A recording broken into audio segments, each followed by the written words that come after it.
Ecclesiastes, chapter 1. These are the words of the teacher, King David's son, who ruled in Jerusalem. Everything is meaningless, says the teacher, completely meaningless. What do people get for all their hard work under the sun? Generations come and generations go, but the earth never changes. The sun rises and the sun sets, then hurries around to rise again. The wind blows south and then turns north. Around and around it goes, blowing in circles. Rivers run into the sea, but the sea is never full. Then the water returns again to the rivers and flows out again to the sea. Everything is wearisome beyond description. No matter how much we see, we are never satisfied. No matter how much we hear, we are not content. History merely repeats itself. It has all been done before. Nothing under the sun is truly new. Sometimes people say, here is something new, but actually it is old. Nothing is ever truly new. We don't remember what happened in the past, and in future generations, no one will remember what we are doing now. I, the teacher, was king of Israel, and I lived in Jerusalem. I devoted myself to search for understanding and to explore by wisdom everything being done under heaven. I soon discovered that God has dealt a tragic existence to the human race. I observed everything going on under the sun, and really it is all meaningless, like chasing the wind. What is wrong cannot be made right. What is missing cannot be recovered. I said to myself, look, I am wiser than any of the kings who ruled in Jerusalem before me. I have greater wisdom and knowledge than any of them. So I set out to learn everything from wisdom to madness and folly. But I learned firsthand that pursuing all this is like chasing the wind. The greater my wisdom, the greater my grief. To increase knowledge only increases sorrow. Chapter 2. I said to myself, come on, let's try pleasure. Let's look for the good things in life. But I found that this, too, was meaningless. So I said, laughter is silly. What good does it do to seek pleasure? After much thought, I decided to cheer myself with wine. And while still seeking wisdom, I clutched at foolishness. In this way, I tried to experience the only happiness most people find during their brief life in this world. I also tried to find meaning by building huge homes for myself and by planting beautiful vineyards. I made gardens and parks, filling them with all kinds of fruit trees. I built reservoirs to collect the water to irrigate my many flourishing groves. I bought slaves, both men and women, and others were born into my household. I also owned large herds and flocks, more than any of the kings who had lived in Jerusalem before me. I collected great sums of silver and gold, the treasure of many kings and provinces. I hired wonderful singers, both men and women, and had many beautiful concubines. I had everything a man could desire. So I became greater than all who had lived in Jerusalem before me, and my wisdom never failed me. Anything I wanted, I would take. I denied myself no pleasure. I even found great pleasure in hard work, a reward for all my labors. But as I looked at everything I had worked so hard to accomplish, it was all so meaningless. Like chasing the wind, there was nothing really worthwhile anywhere. So I decided to compare wisdom with foolishness and madness, for who can do this better than I, the king? I thought, wisdom is better than foolishness, just as light is better than darkness. For the wise can see where they are going, but fools walk in the dark. Yet I saw that the wise and the foolish share the same fate. Both will die. So I said to myself, since I will end up the same as the fool, what's the value of all my wisdom? This is all so meaningless. For the wise and the foolish both die. The wise will not be remembered any longer than the fool. In the days to come, both will be forgotten. So I came to hate life, because everything done here under the sun is so troubling. Everything is meaningless, like chasing the wind. I came to hate all my hard work here on earth, for I must leave to others everything I have earned. And who can tell whether my successors will be wise or foolish? Yet they will control everything I have gained by my skill and hard work under the sun. How meaningless! So I gave up in despair, questioning the value of all my hard work in this world. Some people work wisely with knowledge and skill, then must leave the fruit of their efforts to someone who hasn't worked for it. This, too, is meaningless, a great tragedy. So what do people get in this life for all their hard work and anxiety? Their days of labor are filled with pain and grief. Even at night, their minds cannot rest. It is all meaningless.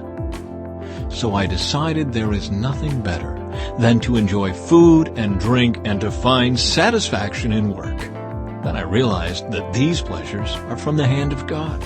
For who can eat or enjoy anything apart from Him? God gives wisdom, knowledge, and joy to those who please Him.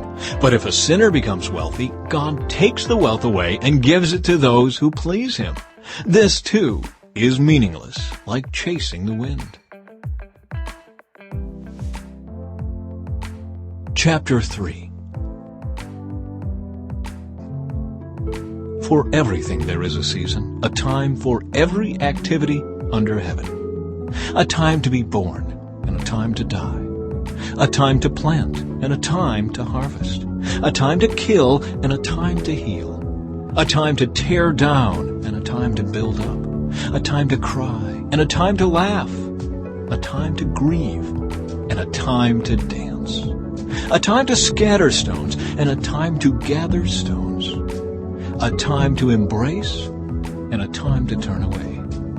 A time to search, and a time to quit searching. A time to keep, and a time to throw away. A time to tear, and a time to mend. A time to be quiet, and a time to speak. A time to love, and a time to hate. A time for war, and a time for peace.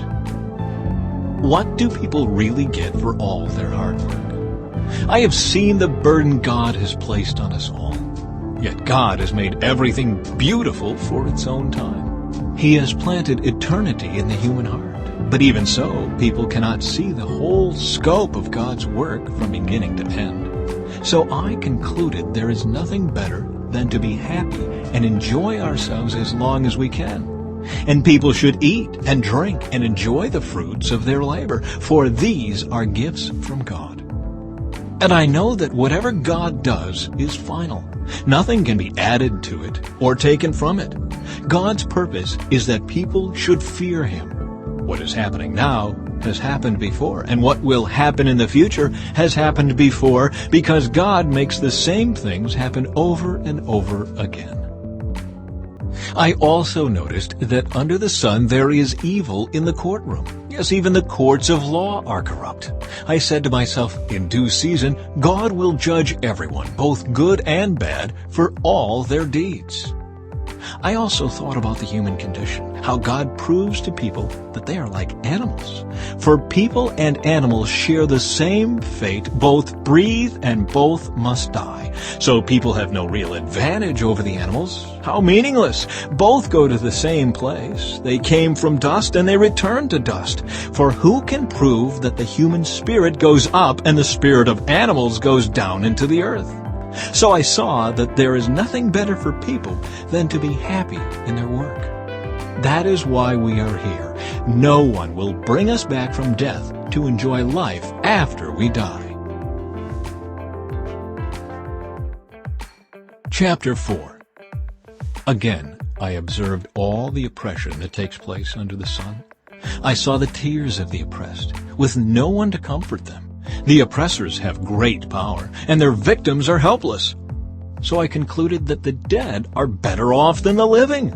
But most fortunate of all are those who are not yet born, for they have not seen all the evil that is done under the sun. Then I observed that most people are motivated to success because they envy their neighbors. But this too is meaningless, like chasing the wind. Fools fold their idle hands, leading them to ruin. And yet better to have one handful with quietness than two handfuls with hard work and chasing the wind. I observed yet another example of something meaningless under the sun. This is the case of a man who is all alone without a child or a brother, yet who works hard to gain as much wealth as he can. But then he asks himself, who am I working for? Why am I giving up so much pleasure now? It is all so meaningless and depressing. Two people are better off than one, for they can help each other succeed. If one person falls, the other can reach out and help. But someone who falls alone is in real trouble. Likewise, two people lying close together can keep each other warm. But how can one be warm alone? A person standing alone can be attacked and defeated, but two can stand back to back and conquer. Three are even better, for a triple braided cord is not easily broken. It is better to be a poor but wise youth than an old and foolish king who refuses all advice. Such a youth could rise from poverty and succeed. He might even become king, though he has been in prison. But then everyone rushes to the side of yet another youth who replaces him. Endless crowds stand around him, but then another generation grows up and rejects him too. So it is all meaningless, like chasing the wind. Chapter 5. As you enter the house of God, keep your ears open and your mouth shut. It is evil to make mindless offerings to God. Don't make rash promises, and don't be hasty in bringing matters before God. After all, God is in heaven, and you are here on earth. So let your words be few. Too much activity gives you restless dreams. Too many words make you a fool. When you make a promise to God, don't delay in following through, for God takes no pleasure in fools. Keep all the promises you make to Him. It is better to say nothing than to make a promise and not keep it. Don't let your mouth make you sin, and don't defend yourself by telling the temple messenger that the promise you made was a mistake. That would make God angry, and He might wipe out everything you have achieved. Talk is cheap, like daydreams and other useless activities. Fear God instead. Don't be surprised if you see a poor person being oppressed by the powerful, and if justice is being miscarried throughout the land. For every official is under orders from higher up, and matters of justice get lost in red tape and bureaucracy. Even the king milks the land for his own profit. Those who love money will never have enough. How meaningless to think that wealth brings true happiness. The more you have, the more people come to help you spend it. So what good is wealth except perhaps to watch it slip through your fingers? People who work hard sleep well, whether they eat little or much. But the rich seldom get a good night's sleep. There is another serious problem I have seen under the sun. Hoarding riches harms the saver. Money is put into risky investments that turn sour and everything is lost. In the end, there is nothing left to pass on to one's children. We all come to the end of our lives as naked and empty-handed as on the day we were born. We can't take our riches with us. And this, too, is a very serious problem. People leave this world no better off than when they came. All their hard work is for nothing, like working for the wind. Throughout their lives, they live under a cloud, frustrated, discouraged, and angry. Even so, I have noticed one thing at least that is good. It is good for people to eat, drink, and enjoy their work under the sun during the short life God has given them, and to accept their lot in life. And it is a good thing to receive wealth from God and the good health to enjoy it. To enjoy your work and accept your lot in life, this is indeed a gift from God. God keeps such people so busy enjoying life that they take no time to brood over the past. Chapter 6. There is another serious tragedy I have seen under the sun, and it weighs heavily on humanity.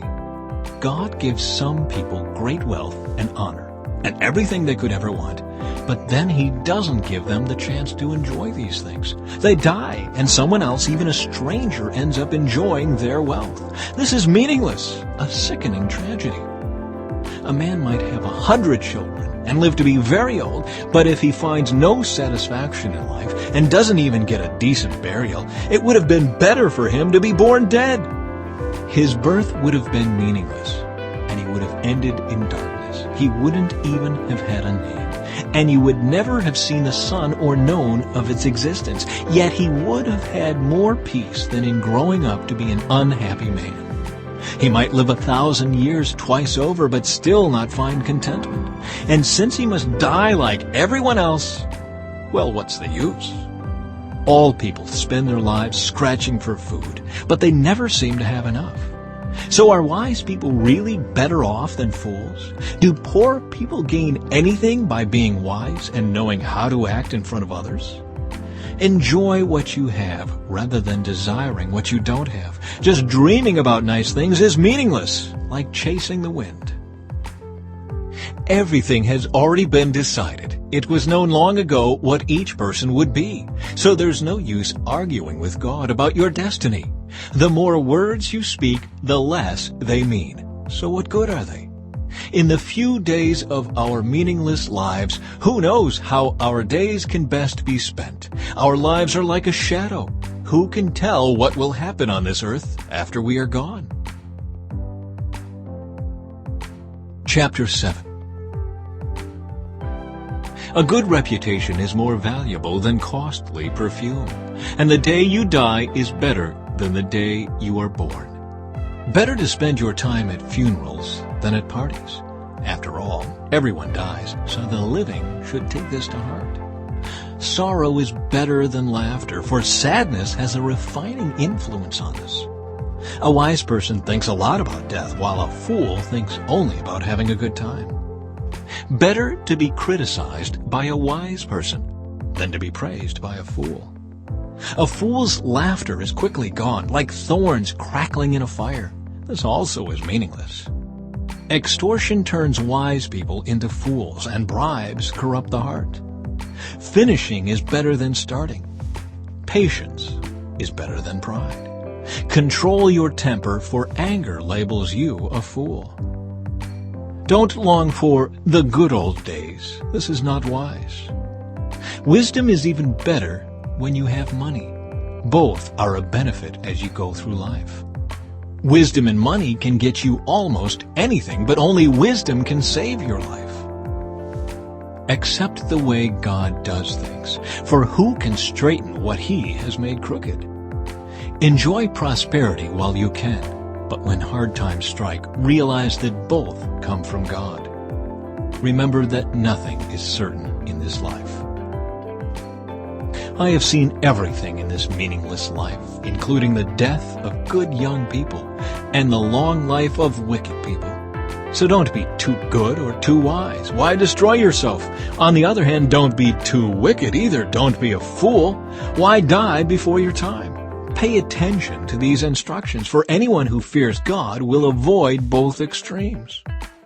One wise person is stronger than 10 leading citizens of a town. Not a single person on earth is always good and never sins.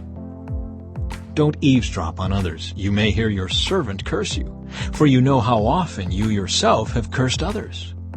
I have always tried my best to let wisdom guide my thoughts and actions. I said to myself, I am determined to be wise. But it didn't work. Wisdom is always distant and difficult to find. I searched everywhere, determined to find wisdom and to understand the reason for things. I was determined to prove to myself that wickedness is stupid and that foolishness is madness.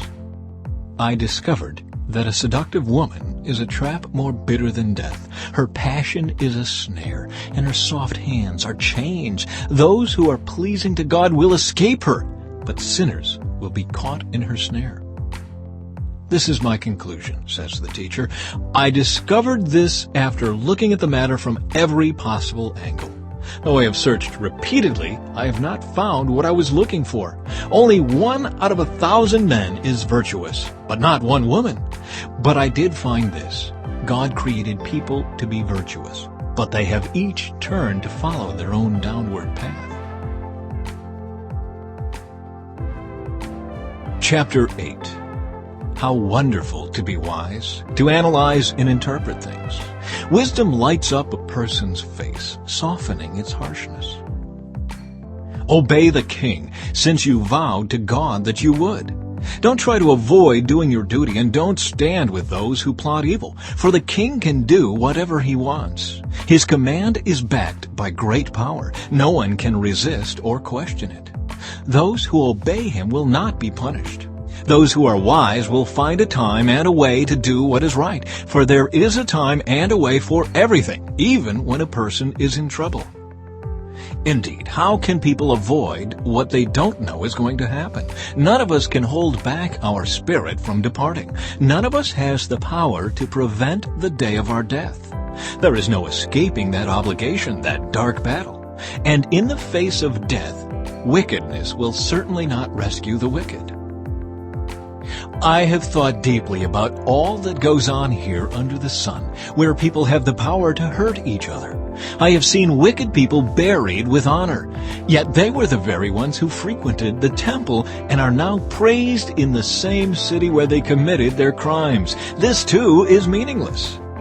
When a crime is not punished quickly, people feel it is safe to do wrong. But even though a person sins 100 times and still lives a long time, I know that those who fear God will be better off. The wicked will not prosper, for they do not fear God. Their days will never grow long like the evening shadows. And this is not all that is meaningless in our world. In this life, good people are often treated as though they were wicked, and wicked people are often treated as though they were good. This is so meaningless. So, I recommend having fun, because there is nothing better for people in this world than to eat, drink, and enjoy life. That way, they will experience some happiness along with all the hard work God gives them under the sun. In my search for wisdom, and in my observation of people's burdens here on earth, I discovered that there is ceaseless activity day and night. I realized that no one can discover everything God is doing under the sun. Not even the wisest people discover everything, no matter what they claim. Chapter 9. This, too, I carefully explored. Even though the actions of godly and wise people are in God's hands, no one knows whether God will show them favor. The same destiny ultimately awaits everyone, whether righteous or wicked, good or bad, ceremonially clean or unclean, religious or irreligious. Good people receive the same treatment as sinners, and people who make promises to God are treated like people who don't. It seems so tragic that everyone under the sun suffers the same fate. That is why people are not more careful to be good. Instead, they choose their own mad course, for they have no hope. There is nothing ahead but death anyway. There is hope only for the living. As they say, it's better to be a live dog than a dead lion. The living at least know they will die, but the dead know nothing. They have no further reward, nor are they remembered. Whatever they did in their lifetime, loving, hating, envying, is all long gone. They no longer play a part in anything here on earth. So go ahead, eat your food with joy and drink your wine with a happy heart, for God approves of this. Wear fine clothes with a splash of cologne. Live happily with the woman you love through all the meaningless days of life that God has given you under the sun. The wife God gives you is your reward for all your earthly toil. Whatever you do, do well. For when you go to the grave, there will be no work or planning or knowledge or wisdom. I have observed something else under the sun. The fastest runner doesn't always win the race, and the strongest warrior doesn't always win the battle. The wise sometimes go hungry, and the skillful are not necessarily wealthy.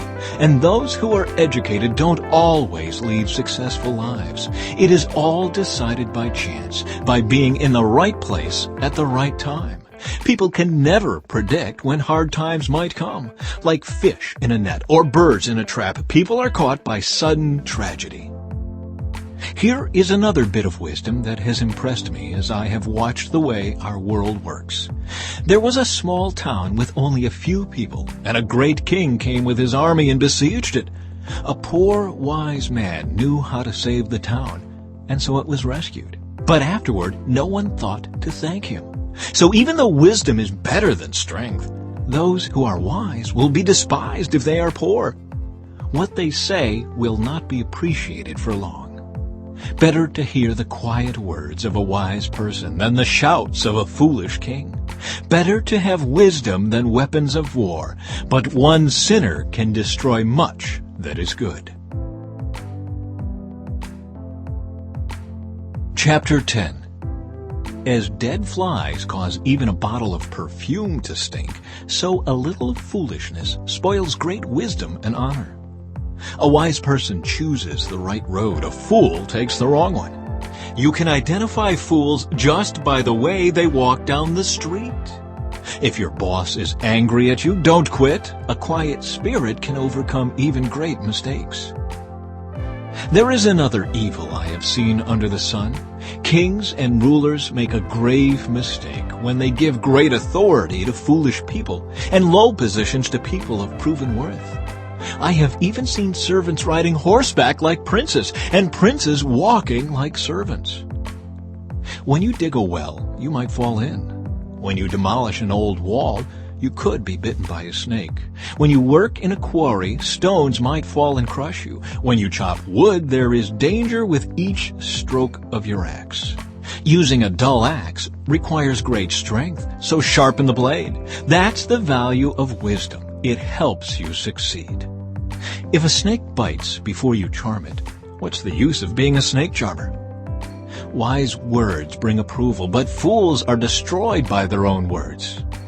Fools base their thoughts on foolish assumptions, so their conclusions will be wicked madness. They chatter on and on. No one really knows what is going to happen. No one can predict the future. Fools are so exhausted by a little work that they can't even find their way home. What sorrow for the land ruled by a servant, the land whose leaders feast in the morning. Happy is the land whose king is a noble leader, and whose leaders feast at the proper time to gain strength for their work, not to get drunk. Laziness leads to a sagging roof. Idleness leads to a leaky house. A party gives laughter, wine gives happiness, and money gives everything. Never make light of the king, even in your thoughts, and don't make fun of the powerful, even in your own bedroom, for a little bird might deliver your message and tell them what you said. Chapter 11. Send your grain across the seas, and in time profits will flow back to you. But divide your investments among many places, for you do not know what risks might lie ahead. When clouds are heavy, the rains come down. Whether a tree falls north or south, it stays where it falls. Farmers who wait for perfect weather never plant. If they watch every cloud, they never harvest. Just as you cannot understand the path of the wind, or the mystery of a tiny baby growing in its mother's womb, so you cannot understand the activity of God who does all things. Plant your seed in the morning and keep busy all afternoon, for you don't know if profit will come from one activity or another, or maybe both. Light is sweet. How pleasant to see a new day dawning. When people live to be very old, let them rejoice in every day of life. But let them also remember there will be many dark days. Everything still to come is meaningless. Young people, it's wonderful to be young. Enjoy every minute of it. Do everything you want to do. Take it all in. But remember that you must give an account to God for everything you do. So refuse to worry and keep your body healthy. But remember that youth, with a whole life before you, is meaningless. Chapter 12. Don't let the excitement of youth cause you to forget your Creator. Honor Him in your youth before you grow old and say, life is not pleasant anymore. Remember Him before the light of the sun, moon, and stars is dim to your old eyes, and rain clouds continually darken your sky. Remember Him before your legs, the guards of your house, start to tremble, and before your shoulders the strong men stoop. Remember Him before your teeth, your few remaining servants stop grinding, and before your eyes the women looking through the windows see dimly. Remember Him before the door to life's opportunities is closed and the sound of work fades.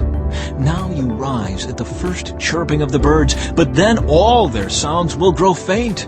Remember him before you become fearful of falling and worry about danger in the streets, before your hair turns white like an almond tree in bloom, and you drag along without energy like a dying grasshopper, and the caperberry no longer inspires sexual desire. Remember him before you near the grave, your everlasting home, when the mourners will weep at your funeral. Yes, remember your Creator now, while you are young, before the silver cord of life snaps and the golden bowl is broken. Don't wait until the water jar is smashed in the spring and the pulley is broken at the well, for then the dust will return to the earth and the spirit will return to God who gave it. Everything is meaningless, says the teacher, completely meaningless. Keep this in mind. The teacher was considered wise, and he taught the people everything he knew. He listened carefully to many proverbs, studying and classifying them. The teacher sought to find just the right words to express truths clearly. The words of the wise are like cattle prods, painful but helpful. Their collected sayings are like a nail-studded stick with which a shepherd drives the sheep. But my child, let me give you some further advice. Be careful, for writing books is endless, and much study wears you out. That's the whole story. Here now is my final conclusion. Fear God and obey His commands, for this is everyone's duty. God will judge us for everything we do, including every secret thing, whether good or bad.